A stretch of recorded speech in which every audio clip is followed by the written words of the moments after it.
Good morning. This is Kathy for Getting Chatty with Kathy. I want to thank you for joining us today. I have the lovely Michelle McMillan from YBS, Youth Ballet of Saskatchewan here, and she's going to talk to us about a really creative event that's coming on here in Regina soon. So, hello. Hi, Kathy. Nice to be here. How are you? Good. Good. You know, I love the dance teacher. I think about my dance teacher still to this day in my mind from when I took dance when I was a little kid. And, you're now that person for my daughter. So it just makes me feel so happy to have you here. Oh, thank you. I think the same. I was really inspired by all of my different dance teachers throughout the years. And it's just come full circle. Now I am that dance teacher to many kids, and it gives me goosebumps thinking about the influence of dance. Yeah, it's you get to share all of the things that you love. You get to be creative. You get to pass down these traditions to these young people, and share a bit of culture, a bit of expression. It's beautiful, and have fun. Well, my daughter comes back, so there's at Youth Ballet, they have a group, is it the ensemble? And so this group of people are working towards getting into the company at some point. I think that's the goal in the end, is because they love performing and they love to, go on stage and dance. And Nora, who's my daughter, is 11, she just got into this group. And so on Saturdays and Sundays when she's at dance and practicing, she comes home and tells me all about it. She just can't stop talking. And Nora's very much an introvert at home. She likes to go home. She goes to her room. She needs to detox from whatever she's doing, but not after dance. She is so excited and revved up from it. That's awesome. She loves it. Absolutely loves it. And I was asking, so how does Michelle teach compared to Barb or, your other teachers? And she was saying how you let them have more fun and be creative. And she really loves how you're gentle with them and let them explore their movements and stuff. So she loves it. Good. I can tell. That's wonderful. Well, I'm doing something really unique with Nora and some of her classmates, because we are building the party scene for our Prairie Nutcracker. So let's go one step behind. I jumped the gun talking about this. So the Prairie Nutcracker, I remember you bringing this up a little while ago with me, this idea that you were manifesting. Yeah. So tell us about this. Well, the Nutcracker is one of my favorite ballets. I've been involved in so many Nutcracker productions in my youth and as a young adult. It was a given that I was going to be doing the Nutcracker every year, and this is the first time that the Youth Ballet of Saskatchewan is putting on a complete Nutcracker.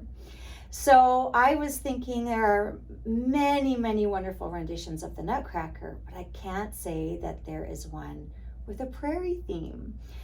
Or a Saskatchewan theme. So I thought maybe this is our opportunity to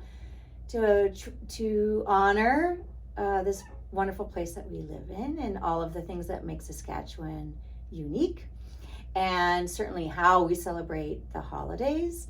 And there's no way we could get everything in, but I think there are a whole bunch of little treasures in this ballet that people will love and appreciate, that really speak to our home.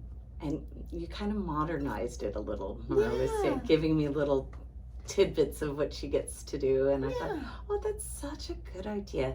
The thing about the Nutcracker was, especially for Regina, I can speak to it, is it was a way to bring other dancers together from all over the levels or whatever to celebrate something that how long has the Nutcracker been around? It's from the 1800s, so it's been around for centuries. And what music will you be using? Will you be using the traditional? Is it Tchaikovsky? It's Tchaikovsky. Yes. I'm sorry. I was in there. I knew I was going to say it wrong. Yeah. No. We are using Tchaikovsky, but we are using a few remixed versions of his song, of his compositions. So, for instance, in Act 2, where we see all the divertissements, which are little dances that are short, and ours are all holiday and treat based. Long ago, the traditional choreography explored some themes of different countries. Different countries. So you had the Russian dance and a Chinese dance, and so we've eliminated that, and it's all treat based, which really love that. That's so cool. Which I think is not uncommon, but it certainly speaks to my heart and all the delicious food that I love to eat at holidays. So, but we've taken a very famous dance that is in Act 2 that's called Waltz of the Flowers, and I've changed it into Waltz of the Prairie Lilies. So that really speaks to our beautiful flower. I love that. And it's done to a remix version of that song. And the dance is not completely classical ballet in nature. It has got a lot of modern and contemporary elements into it. So it's very different than what people might expect from your traditional Waltz of the Flowers. And I hope that that will kind of speak to people that enjoy dance other than ballet. Yes. Right? This production is not just classical ballet, and I think it's important that we get our young people to appreciate dance in lots of different forms, right? And this is a very friendly venue to be trying some new things, and we know children will be there, and I really want them to enjoy it. So yeah, it's got some surprises for sure. Is that where you get your inspiration then? Is the joy of kids, or like where do you dig up like this idea and then like make it happen? Like that's a lot of time and to think about all of that stuff. I do think it has to do with the children. I think that children love this ballet, and they're the future art lovers of our community. So Nutcracker already speaks to all of the older generations because they've been exposed to it, and for all the decades that we've lived through. But now we have a new generation to expose the Nutcracker to and get them excited about ballet or modern dance and all the different types of dance that's out there. And I think that they do see lots of dance on the internet, and how often do they come across ballet and modern dance? So how can we make something that informs them and also interests them and excites them? And this story is really lovable. Classic. There's a bit of discord amongst the mice and the Nutcracker. There's the Do you do the fight scene? Yeah.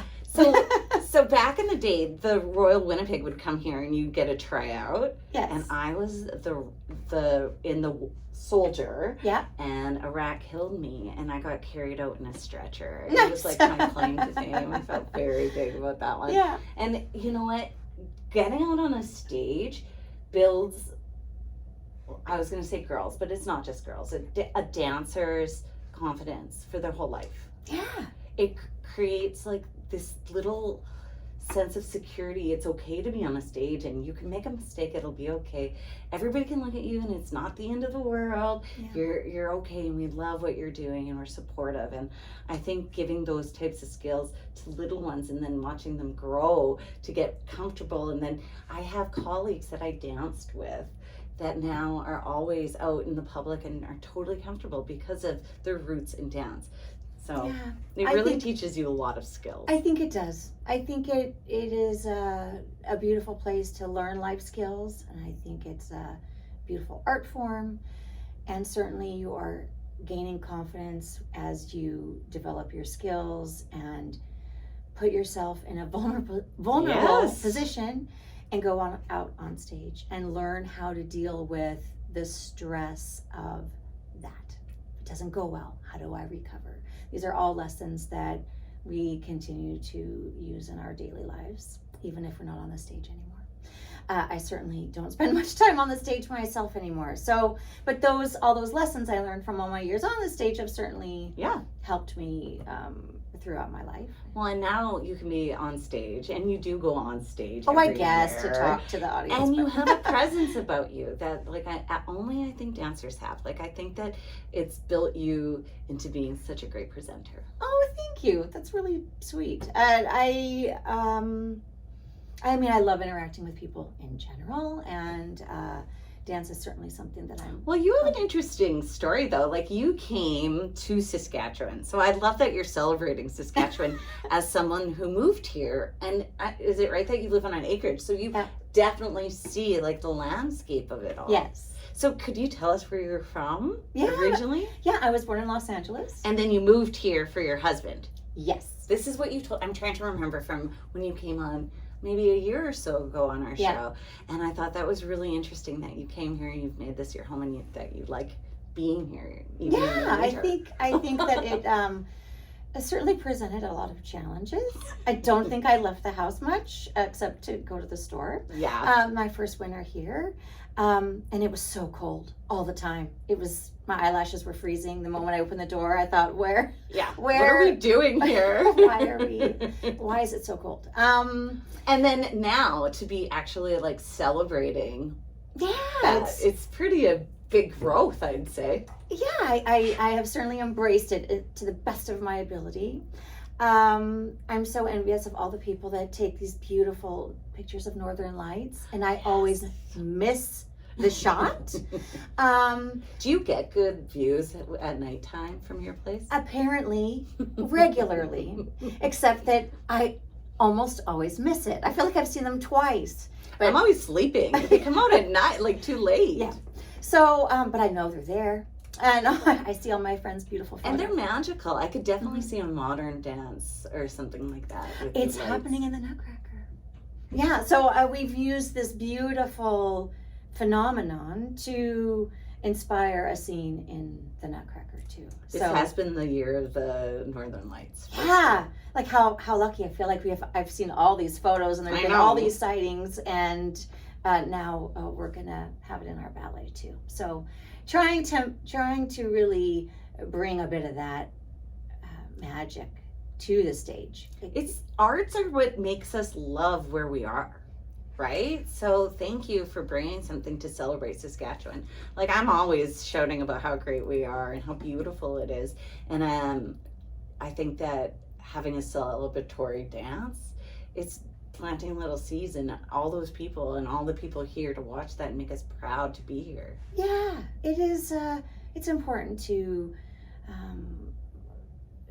show gratitude for the things that we have and that we're exposed to, and to recognize that there are things here that are very unique and very special and worth noting.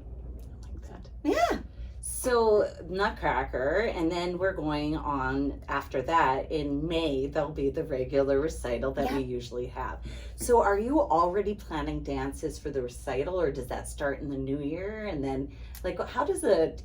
Like, you have a lot of different dances you have to be making if you're doing a production at Christmas time and then again in May. Yeah, so the performing company at the Youth Ballet always does a production in November. And yes, by the time that wraps up, we are switching gears and starting to create the next one, the choreography for the end of the year for the whole school. So that's a much different kind of production. It's essentially 2 shows so that everyone in the school has an opportunity to be on stage and perform in all of the different dance genres that they participate in. We do start planning what that May performance or performances will look like already. Yeah. Like, we're already talking about it. But really, we don't get into the nitty-gritty of the classroom work until the new year. We just really want to focus on technique. Yeah, the technique that we're trying to teach the students, and we want them to be reaching goals and continuing to build their skill. I think that's important. Like, one of the big differences between youth ballet and other schools, I think, is that you're not practicing the same dance all year round. It isn't until, you've learned the techniques that you then learn the dance. And I love that because it kind of gives you like the rhythm of dance in a way that's more organic, and you're highlighting the skills that you've learned that year. I think also because the dancers are being challenged to learn lots of different things throughout the year, I'm hoping that it's teaching them how to respond quickly to new material, how they have to build that skill of learning and adapting and being flexible. Well, you have to memorize and it. they have to remember this choreography, and then they're learning classwork, and they're having to learn new material in there. Keeps it fresh. Yeah, so they're constantly they're just getting taught new skills, new orders of steps, new emotions to be utilizing on stage, or just how to focus in the classroom. There's lots happening, and I certainly don't feel there's a lot of time to be bored. No, that's like a lot. But I think sometimes maybe students would prefer to just perfect one thing the whole year round, and so we try to make that the classwork. Like, let's work on building. There's RAD and that sort of stuff for that. Yeah, there's examination classes where you are working all year on one thing, one very specific goal. Do they have like those types of tests for different types of dance, or is it just like, is there RAD for modern, RAD for jazz? There is some a modern element that is coming into that Royal Academy of Dance, but we are exploring that at the Youth Ballet. There are other kind of examination like the CDTA and the ADAPT program, where you can do exams in ballet and modern and jazz and tap.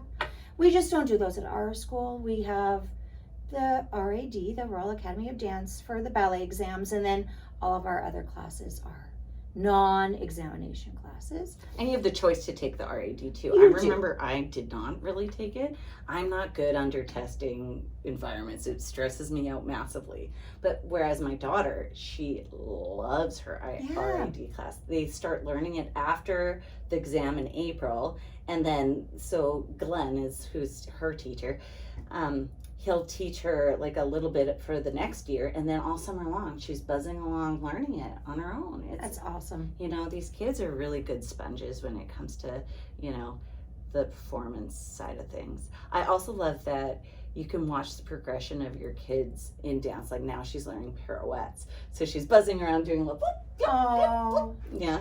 It's amazing. From September to the end of the school year, at the end of May, how much do they learn? The growth is